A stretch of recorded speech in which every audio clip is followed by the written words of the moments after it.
Friends, hi, welcome to Meena sweet home. அனைவருக்கும் இனிய மாலை வணக்கம். எல்லாரும் என்ன பண்றீங்க? நல்லா இருக்கீங்களா? நான் நல்லா இருக்கேன். இந்த பதிவு எதுக்காகன்னு தெரியுமா? ஒரு முக்கியமான பதிவு. இது வந்து நேற்று காலையில நான் நேர அனுபவிச்ச விஷயம், அதனால இன்னைக்கு அதை சொல்லலான்ட்டு. அதாவது நேற்று வந்து சங்கீதாவை காலேஜில் ட்ராப் பண்ணலான்னு போயிருந்தேன். சரி, காலேஜில் விட்டுட்டு நான் வரும்போது ஒரு 60ல் வந்திருப்பேன்னு நினைக்கிறேன். ஆமாம், ஒரு 60ல் வந்திருப்பேன். ஆனால் எனக்கு முன்னாடி வண்டி நிறைய போச்சு. ஆனால் அந்த ரோட்ல யாருமே இல்லைன்றனால நான் 60ல் வந்தேன். கொஞ்சம் வேகமாக வரும்போது டக்குன்னு நான் இப்படி திரும்பி பார்த்துட்டு ஒரு செகண்ட் திரும்பும்போது எனக்கு முன்னாடி போன காரு சடனா பிரேக்கை போட்டு அப்படி லெஃப்ட் போய் டக்குன்னு ரைட் ஏறினது.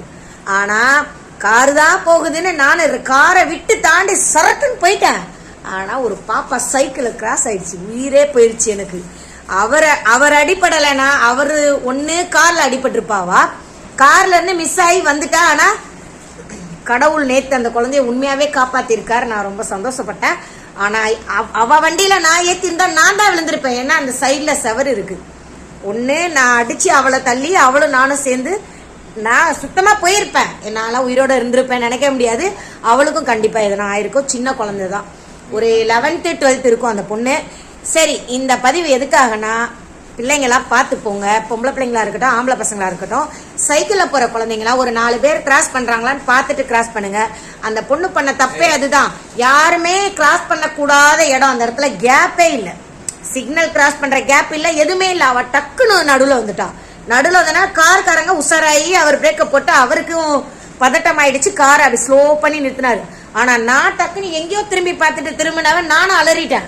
கொஞ்ச நேரத்துல பாப்பா அப்படின்னு கத்திட்டு தான் வண்டியை ஸ்லோ பண்ணிட்டு அப்புறம் பொறுமையா பார்த்தேன். அவளும் என்னை பார்த்துட்டு அப்படி சிரிச்சா, அப்படி சொன்னா ஒரு கையில. அதனால சாரின்னு சொன்னா. இருந்தாலும் குழந்தைக்கு தெரியாதுல்ல, அதனால ஸ்கூலுக்கு காலையில சைக்கிளில் போற பிள்ளைங்க எல்லாம் பத்திரமா போங்க. பிள்ளைங்க பசங்க எல்லாருமே தான் தயவு செஞ்சு கவனத்தோட போங்க. ஏன்னா ஒரு நொடியில நமக்கு என்ன வேணா நடக்கலாம். அதனால தயவு செஞ்சு மொத்தமாக போயிட்டாலும் நம்ம குடும்பத்துக்கு கஷ்டம்தான். ஆனால் ஏதோ ஒன்று கையோ காலோ உடஞ்சிருந்தாலும் நம்ம குடும்பத்துக்கு கஷ்டம், நமக்கு கஷ்டம். நம்ம அந்த வழியை தாங்கணும். ஒரு நாளும் ஒரு சின்ன அடிப்பட்டாலே ரொம்ப நாள் ஆகுது ஆடுறதுக்கு. அதனால் பார்த்து போங்க. எங்கள் வீட்டில் எங்கள் கதிர் வந்து ஜாலியாக தான் போகிறான். ஏன்னா நான் வண்டியில் கூப்பிட்டு போயிட்டு பத்திரமா பொம்பளை பிள்ளை மாதிரி கூட்டிகிட்டு வந்துடுறேன். சங்கீதா வந்து பஸ்ஸில் தான் போச்சு. ஏன்னா அந்தளவுக்கு திடமாக இருந்துச்சு அது அப்போ. ஆனால் கதிரவனை பொறுத்த வரைக்கும் ஏன் நான் பஸ்ல அனுப்பலன்னு நீங்க நினைக்கிறீங்க. நானும் அது காரணத்தை சொல்லிடுறேன்.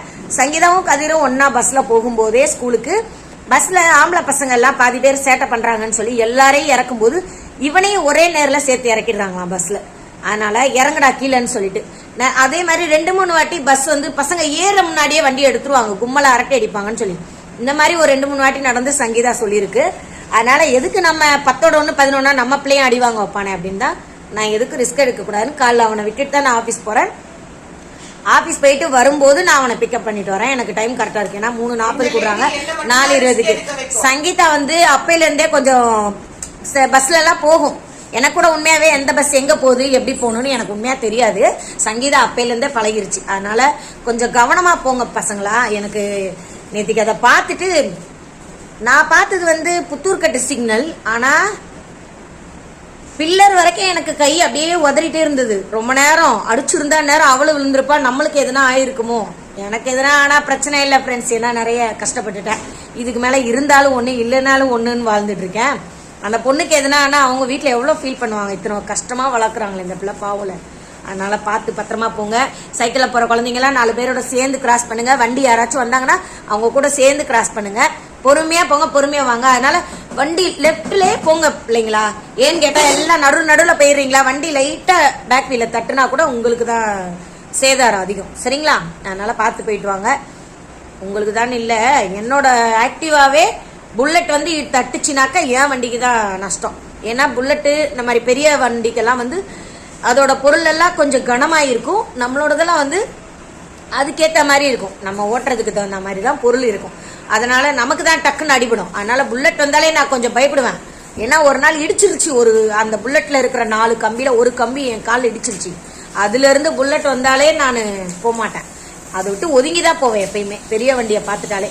அதனால பார்த்து போயிட்டு பார்த்து வாங்க பத்திரமா பிள்ளைங்களே.